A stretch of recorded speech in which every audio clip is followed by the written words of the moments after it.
So friends, finally सामने कुछ news आई है कि जो टिकटॉक बैंड हुआ था इंडिया में कुछ टाइम पहले, वो भी कम बैक कर रहा है। सो फ्रेंड्स, ये न्यूज कितने हद तक सच है और कितने हद तक सच नहीं है, उसी चीज पे मैं बात करने वाला हूं, ताकि आप लोगों को भी पता चल जाए कि जो हमारा टिकटॉक एप्लीकेशन था, एक अच्छा सा प्लेटफॉर्म था जहां पे वीडियो बना के काफी सारे लोग फेमस हुए हैं। आप भी हुए या नहीं, वो कमेंट सेक्शन में लिख के बता देना। थोड़े तो थोड़े, लेकिन फेमस कितने हुए वो बता देना। सो फ्रेंड्स, देखिए, इस चीज पे मैं पूरी खुल के बात करने वाला हूँ कि क्या वाकई में टिकटॉक वापस आने वाला है, यदि है तो किस बेस पे आने वाला है। सो फ्रेंड्स, मेरा नाम है यशु पटेल और आप देख रहे हैं टेक्निकल हाउस यूट्यूब चैनल। आपने अभी तक इस चैनल को सब्सक्राइब नहीं करके रखा है तो सब्सक्राइब बटन पे प्रेस करना है, बेल आइकन को ऑल पे सेट कर देना है ताकि आप हमसे जुड़े रहे।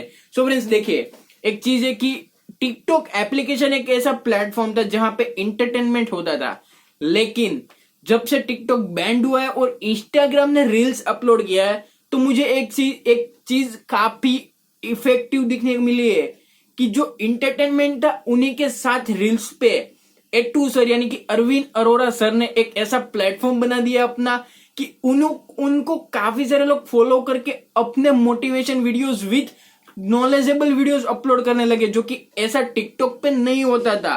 कुछ ऐसे टिकटॉकर्स थे जो वहां पे वीडियोस अपलोड करते थे, लेकिन इंटरटेनमेंट के सामने वो वीडियोस कभी वायरल ही नहीं हुए थे।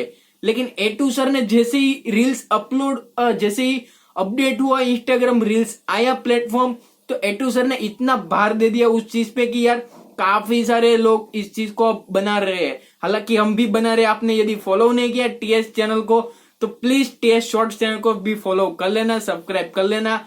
और हमारे इंस्टाग्राम पे अकाउंट है @yesupatel_88, वहां पे काफी सारे रील्स अपलोड होते हैं।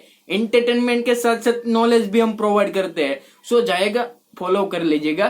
तो देखिए, ये चीज हमारे टिकटॉक में नहीं होती थी, राइट, लेकिन रील्स में हो रही है। जब रील्स ऑफिशियल प्लेटफॉर्म है, इंडियन आईटी सेक्टर के सारे रूल्स फॉलो कर रहे हैं, और जब टिकटॉक हमारे एक भी रूल्स को फॉलो नहीं कर रहा था, हमारे डेटा को लीक कर रहा था, हमारे डेटा को चाइना के सर्वर पे अपलोड कर रहा था, तो ऐसी एप्लीकेशन को आपको क्या लगता है कि वापस आना चाहिए? मेरे ख्याल से तो नहीं आना चाहिए।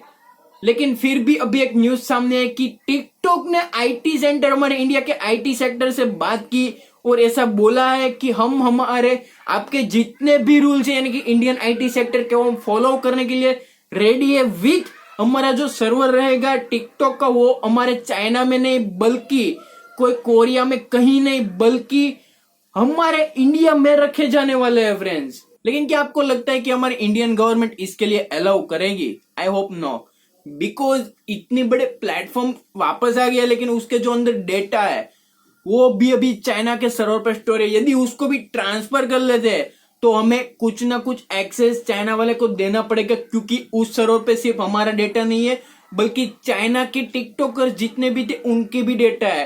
तो उनके डेटा को रीड्राइव करने के लिए उनको भी एक्सेस देना होगा, और उन्हीं एक्सेस में क्या पता धीरे धीरे वो कंप्लीटली एक्सेस ले ले हमारा, और जो हमारा डेटा स्टोर होता है उन्हीं के साथ हमारा पर्सनल डेटा भी जैसे पहले हुआ था ऐसा भी अभी हो, और सारा डेटा वहां पे वापस ट्रांसफर होना स्टार्ट हो जाए। आपको पता होगा कि जो पबजी आप बोल रहे हो ना कि बैक हुई है, वो भी आपको टेस्टिंग मोड में मिल रहा है। आपको पता होगा कि वहां पे जो यूसी आता है वो अभी लॉन्च नहीं हुआ है, और जो जब पबजी लॉन्च हुई यानी कि बैक हुई थी, ट्रायल मोड में सबको एक्सेस मिला, उसके तीसरे दिन या दूसरे दिन ही उन्होंने अपना कुछ डेटा इंडियन का वो चाइना के सर्वर पे भेजे थे। ऐसी भी कुछ न्यूज बीच में आ रही थी।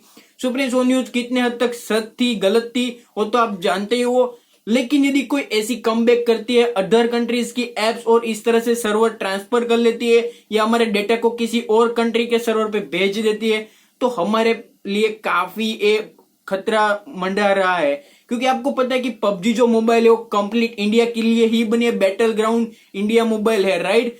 तो वो इंडिया के सारे डेटा है वो किसी भी कंट्री में यदि हम भेज देते तो हम सबकी डिटेल यूं ही चुटकियों में दूसरे देशों को मिल जाएंगे, जो हमारे एनिमीज है, राइट, देश जो हमारे साथ अच्छे ताल्लुक नहीं रखते, उनको यू ऐसे चुटकी बजाते ही हमारे सारे इंफॉर्मेशन मिल जाएंगी, हमारी सारी जो तंत्र है उसकी सारी डिटेल मिल जाएंगी फ्रेंड्स।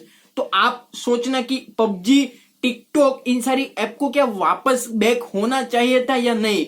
टिकटॉक नहीं हुआ है, लेकिन जो पबजी बैक हुई है वो टेस्टिंग मोड में, उसको ऑफिशियल लॉन्च होना चाहिए या नहीं चाहिए? और दोनों चीज को प्लीज कमेंट में यार मुझे बता देना, ताकि हमें भी पता चले कि आप हमारी वीडियो को देख के कितना सोचते हो और हमें कमेंट करते हो। सो फ्रेंड्स, ऐसी और इंटरेस्टिंग वीडियोस के लिए मुझे टेक्निकल उस पे ऑलवेज सब्सक्राइब करके रखना बेल आइकन के साथ। मिलते हैं हम ऐसी इंटरेस्टिंग वीडियोस के साथ नेक्स्ट वीडियो में। जय हिंद, जय भारत, वंदे मातरम।